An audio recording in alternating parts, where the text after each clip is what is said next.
Salam alaikum. Alors aujourd'hui, nous allons présenter la correction des exercices d'application sur la subordonnée circonstancielle et infinitive de cause.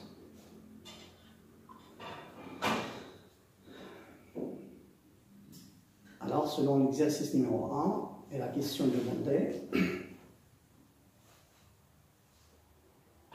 la question était exprimer une idée de cause dans les phrases suivantes en utilisant les moyens indiqués entre parenthèses. Vous savez, la voiture a perdu l'équilibre, il roulait trop vite. Et on vous demande d'utiliser parce que et comme deux moyens. Alors, toujours la même chose, on pose la question sur un fragment des deux. Sur un fragment, la question pourquoi, pour avoir la réponse dans l'autre. Et la réponse, c'est la subordonnée de cause. Alors ici, vous avez pourquoi sur celle-ci, color. Sa voiture a perdu l'équilibre, on pose la question pourquoi et on obtient la réponse dans rouler trop vite. Puisqu'on nous demande de mettre l'outil de subordination parce que, je vais le coller doublement. Parce qu'il roulait trop vite. Ok? Ma phrase donc sera juste. Sa voiture a perdu l'équilibre parce qu'il roulait trop vite et on obtient celle-ci, c'est la principale. Et la seconde, c'est la subordonnée circonstancielle de cause introduite par la conjonction, la locution conjonctive de subordination parce que. La question qui se pose, c'est est-ce qu'on peut inverser, on va voir, est-ce que la nuance sera acceptée, est-ce qu'on aura la nuance de la cause, et est-ce que la phrase grammaticalement et sémantiquement sera juste. Parce qu'il roulait trop vite, virgule, sa voiture a perdu l'équilibre. Donc oui. Et comme on l'a vu dans la leçon, parce qu'elle appartient à ces outils réversibles qui permettent la réversibilité des deux propositions principales et subordonnées, c'est-à-dire on peut les intervertir, on peut leur changer de place. Alors maintenant, on passe au deuxième outil. On va mettre comme doublement entre la principale et la subordonnée, comme outil d'enchassement. Et on aura la deuxième qui sera juste. Comme il roulait trop vite, sa voiture a perdu l'équilibre. Celle-ci est juste.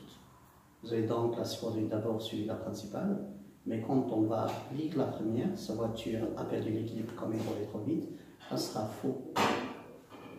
Alors, cette tournure sera fausse, pas juste. On ne peut pas avoir comme en milieu, sinon on n'a pas le sens de la cause et la phrase paraît asémantique. C'est-à-dire, il n'a pas de sens. Attention, il y a deux autres subordonnées circonstancielles qui peuvent être introduites par le même outil comme c'est la simultanéité dans la subordonnée de temps entre la principale et la subordonnée. Et encore, on va la voir au début comme c'est la cause. Et on a aussi comme de la comparaison qu'on met au milieu. Donc au milieu, on ne peut jamais mettre comme de la comparaison. On va la voir à chaque fois au début comme réponse à la question pourquoi posée sur la phrase orange. Je passe à la question numéro 2. Il a maigri, il a subi un régime sévère. Et on vous demande d'utiliser comme moyen de subordination, c'est parce que ici, dans 2, je vais mettre c'est parce qu'il a subi un régime sévère qu'il a maigri. Et nous avons vu dans la leçon que cet outil de subordination est un outil qui ne permet pas la réversibilité des deux propositions principales des subordonnées. On doit obligatoirement commencer par la subordonnée vers la principale, non pas l'inverse. Et on a deux doublements que en conjonction de subordination avec parce que, et un autre que entre la subordonnée et la principale, celui-ci. Donc on obtient, c'est parce qu'il a suivi un régime alimentaire sévère qu'il a maigri. Est-ce qu'on peut inverser, comme j'ai dit tout à l'heure? Non, c'est pas possible. Alors là, c'est possibilité d'inversion, aucune possibilité. Changer de couleur. Je passe à la question suivante, la phrase suivante, pardon. Jim redoute la violence des trajets. Il se tient sur ses gardes. Il se tient sur ses gardes si il fait attention, il est circonspect. On pose la question pourquoi il se tient sur ses gardes et on obtient il redoute la violence comme une cause. Alors, ici, vous avez comme outil, j'ai oublié de faire l'outil, c'est comme. Et on va avoir comme au début, uniquement Et quand on le met au milieu, comme on a vu avec la première phrase, ce sera faux. Comme Jim redoute la violence d'étrangers, virgule, se tient sur ses gardes, parce que donc la principale, c'est la subordonnée. Et l'outil comme, c'est un outil qui ne permet pas la réversibilité de la phrase. Donc, on va avoir obligatoirement la subordonnée sur la principale. Mais dans le cas contraire, quand on inverse les deux propositions, mettre comme au milieu, la phrase aura un sens aberrant. Jill se tient sur ses jambes, sur ses gardes, pardon, comme il redoute la violence de l'étranger, cette phrase ne sera pas juste, elle est fausse. Donc on va mettre comme uniquement lui avec la subordonnée sur la principale. Phrase 4. Le temps est favorable. Allons faire un tour en mer. C'est toujours la même question qu'on pose. Pourquoi on doit faire un tour en mer? Parce que le temps est favorable. Ou bien pourquoi le temps est favorable? Parce qu'on doit faire un tour en mer et on obtient. Allons faire un tour en mer qui est la principale, puis la subordonnée c'est le temps est favorable, la subordonnée du cause. Et l'outil c'est puisque. Et dans la leçon, puisque appartient au cas numéro 1, c'est le cas des outils de réversibilité. On aura donc puisque ici, et la phrase sera juste. Puisque le temps est favorable qui est la cause, la principale c'est allons faire un tour en mer. Ou bien on peut aussi inverser les deux, et on obtient puisque au milieu. Allons faire un tour en mer, puisque le temps est favorable. Donc les deux tournures de la phrase sont justes, parce que puisque est un outil qui permet la réversibilité. Passons à la phrase 5. Dans la phrase 5, vous avez il n'est pas allé au travail, il n'a pas trouvé de moyen de transport. Comme vous voyez, vous avez ce prétexte sans ni que ni deux, c'est à vous de voir. Vous avez ici le même sujet dans les deux propositions. Il, on va mettre deux en moyenne de subordination. D'ailleurs, l'outil sous prétexte que et sous prétexte que, c'est un outil de cause mensongère. Alors pourquoi il n'est pas allé au travail? Il a menti en disant qu'il n'a pas trouvé le moyen de transport et on va avoir sous prétexte en moyen de subordination. Il n'est pas allé au travail et on va écrire sous prétexte de ne pas avoir trouvé. Attention, il faut faire l'infinitif passé pour que l'action soit située au passé. Okay? Non pas l'infinitif présent, celui de mettre l'infinitif passé. Il n'est pas allé au travail sous prétexte de ne pas avoir trouvé de moyen de transport, ou bien également on peut l'inverser. Et l'outil sous prétexte que et sous prétexte que, c'est un outil qui permet cette réversibilité et on obtient sous prétexte de ne pas avoir trouvé de moyen de transport, vérifier de ne pas aller au travail. Voilà. Les deux tournures sont logiques. Passons à la suite. Vous avez la question, la phrase 6. Dans la phrase 6, vous avez la cuisine n'a pas de casier judiciaire, il aura un sursis.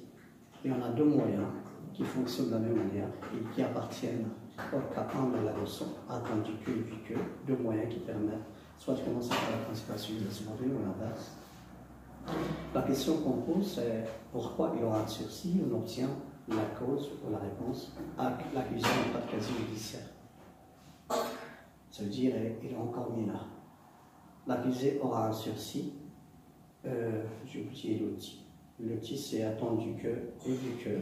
Donc on peut avoir attendu que, ou bien on peut aussi avoir vu que. Et on les met encore au début, et les deux phrases seront justes. L'accusé aura un sursis, vu qu'il n'a pas de casier judiciaire, bien entendu qu'il n'a pas de casier judiciaire. Et si on inverse, la phrase encore sera juste. On va avoir vu que l'accusé n'a pas de casier judiciaire, il aura un sursis. Ou attendu que l'accusé n'a pas de casier judiciaire, il aura un sursis. Donc, quand on inverse les deux propositions avec les deux outils, les phrases seront toujours justes. La 7e et dernière phrase, tu sais que ce n'est pas ton frère qui a cassé la vitre, pourquoi l'accuses-tu? Et vous avez l'outil, c'est du moment que. Pourquoi accuses-tu ton frère? Et on va mettre du moment que. C'est un outil encore de réversibilité. Du moment que tu sais que ce n'est pas lui qui a cassé la vitre. On vient en inverse, on met d'abord la seconde au début, puis on met la principale après, avec toujours l'outil ici du moment que Tu sais que ce n'est pas ton frère qui a cassé la vitre, et pourquoi l'as-tu tué? Voici les réponses pour l'exercice numéro 1. Juste une chose, c'est que la plupart des causes présentées ici sont à l'indicatif. Alors qu'on peut aussi présenter ces causes avec le mode conditionnel comme étant des causes incertaines. Je peux revenir en arrière, par exemple, pour celle d'accident, la phrase de l'accident. Exemple, sa voiture a perdu l'équilibre. Il y a beaucoup de causes possibles pour la perte d'équilibre d'une voiture sur une route. Exemple, rouler trop vite. Donc, on peut présenter rouler trop vite comme étant une cause certaine, mais on peut aussi mettre conditionnel dans ce cas. Celui qui est dans la phrase n'est pas sûr. Sa voiture a perdu l'équilibre parce qu'il roulerait trop vite, ou bien parce qu'il aurait roulé trop vite, condition présente, condition passée, comme ça, on obtient une cause incertaine. Là, c'est juste une petite observation par rapport à cet exercice. On passe à l'exercice numéro 2. Et dans le 2, on vous demande de transformer les phrases et après selon le modèle suivant. Et vous avez le modèle de 3 propositions concaténées. Il ne vit pas bien, il n'est pas pauvre, il est avare. Ne pas vivre très bien peut être un fait résultant de 2 causes différentes. Exemple, de ne pas être pauvre, ou plutôt d'être pauvre, ce sera une cause pour ne pas bien vivre. La même chose pour l'avarice. Être avare peut être une cause pour ne pas bien vivre.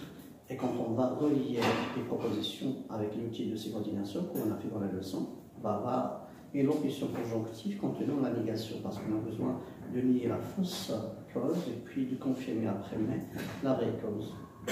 Il ne vit pas bien, non qu'il soit pauvre. Donc vous voyez, vous avez le mode subjonctif dans la première proposition à l'intérieur de la subordonnée. Avant mais, après non que, c'est au subjonctif. Puis on met mais, l'outil de coordination à l'intérieur, est suivi de l'indicatif avec il avare, parce qu'on a besoin de la certitude dans la deuxième cause qui sera une cause qui est Alors la première, on vous demande d'utiliser le même procédé. C'est votre candidature au poste de directeur a été annulée. L'annulation d'une candidature au poste de directeur peut résulter d'une condition requise, qui à laquelle, par exemple, la candidature n'a pas répondu, ou bien la candidature est arrivée trop tard. Alors voici la phrase. Votre candidature au poste de directeur a été annulée, de mettre non que, ou bien ce n'est pas que, ou bien non pas que. Alors non qu'elle ne réponde, on a besoin du subjonctif, soit le subjonctif présent, ou bien le subjonctif passé. Non qu'elle n'ait répondu aux conditions requises. Comme vous voyez, j'ai ici non seulement j'ai effacé l'auxiliaire de la négation parce que ce n'est pas obligatoire, puisqu'on a déjà un nom qui est un élément plutôt un pronom tonique ou un auxiliaire tonique de la négation. Bon, ils ne répondent aux conditions requises, mais elle est arrivée trop tard et on obtient l'indicatif après. Donc on a besoin du subjonctif après le type de subordination, parce que la première est fausse, la première cause est fausse, c'est le conditionnatif, et puis on en met, c'est l'outil de position pour mettre l'indicatif après pour la cause qui est certaine. Là, c'est le premier cas. Mais on peut aussi inverser les deux causes. On peut rendre celle qui était fausse juste et inversement. Votre candidature au poste de directeur a été annulée et on va mettre ce n'est pas qu'elle. Ce n'est pas qu'il soit arrivé en retard, mais elle ne répond pas aux conditions requises. Okay? Vous voyez, j'ai utilisé ici le subjonctif passé.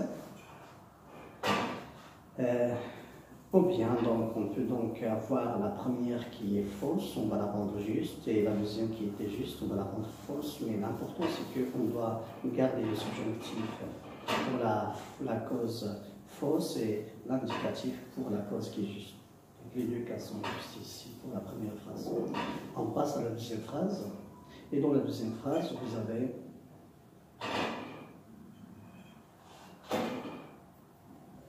il a démissionné. Et pour démissionner, on peut avoir la cause de détester le travail. Et la deuxième cause, c'est il a deux sérieux problèmes, avoir de sérieux problèmes avec le patron. voici le cas A, il a démissionné, non, qu'il déteste son travail, et là c'est le subjonctif, non qu'il déteste son travail, c'est le subjonctif présent, mais il a l'indicatif présent pour le verbe avoir, il a de sérieux problèmes avec son patron. Ou bien on peut également inverser les deux causes. On va mettre dans le cas B, il a démissionné, non pas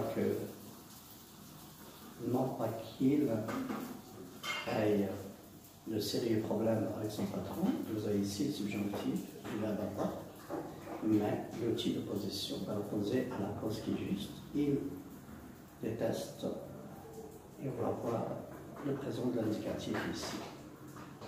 Il déteste son travail. Puis pour la dernière phrase, je crois, il s'enferme dans sa chambre. Et pour s'enfermer dans sa chambre, on peut avoir deux causes. Il refuse, l'élève ou l'enfant refuse de voir ses amis. Ou bien la deuxième cause, il a beaucoup de devoirs à faire. Donc c'est à nous de choisir la cause qui sera juste et celle qui sera fausse dans notre phrase. Et on a dans le cas A, il s'enferme dans sa chambre, non pas qu'il ait, bien qu'il ait eu, peut avoir le subjonctif passé, comme on peut aussi avoir le subjonctif présent, qu'il ait des devoirs, non pas qu'il refuse ici, refuse de voir ses amis, et là c'est le subjonctif.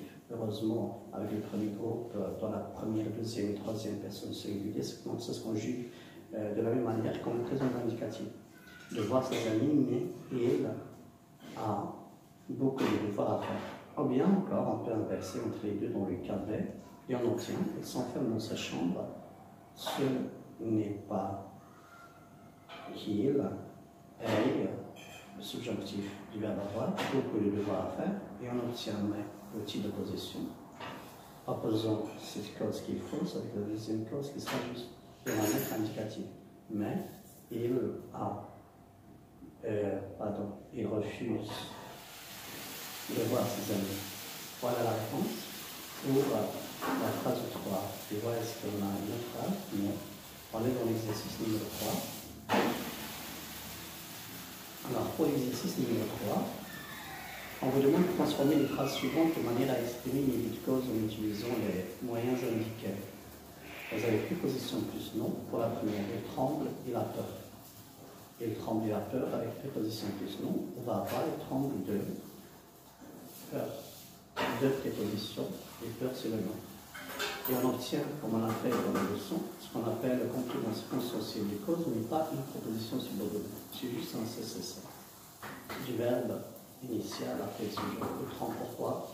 Tremble parce qu'il a peur sur le fait la phrase normale, la subordonnée normale de cause. Ou bien on peut également avoir juste l'idée de cause comme complément consocié avec de peur. La même chose pour la seconde, on vous demande cette fois-ci préposition plus un nom. Ou bien c'est la même procédure, préposition plus nom. Donc ici c'est pas pro, mais pré, préposition plus nom. Il a été puni. Pourquoi il a été puni? Parce qu'il a désobéi. Ou bien parce qu'il aurait désobéi si on veut utiliser une cause incertaine, mais on va voir une préposition plus nom. Il a été puni pour, là c'est la préposition pour, ça. Et je vais nominaliser ce verbe, sa désobéissance, et ce sera plus non. Préposition plus non. Troisième phrase, vous avez payé une amende et on vous demande une préposition plus le verbe à l'infinitif. D'abord, pour avoir le verbe à l'infinitif en sujet, il faut avoir le sujet. Et si vous avez doublement, vous avez payé une amende et on va voir pour, et si vous avez le passé composé qui va devenir infinitif passé. À mettre l'auxiliaire qui est présent à l'infinitif, on va voir, et on va garder le verbe en participe passé, ce qui va nous donner ce qu'on appelle l'infinitif passé, parce qu'on a besoin de cette action dans ce mode passé. Vous avez payé une amende, pourquoi? Pour avoir brûlé un inférieur. Maintenant, pour la quatrième, Je perds mon souffle. Pourquoi je le perds? La cause, c'est courir, la course. Donc, je peux avoir, comme je cours, virgule, je perds mon souffle, ou bien tous les autres outils qu'on avait vus.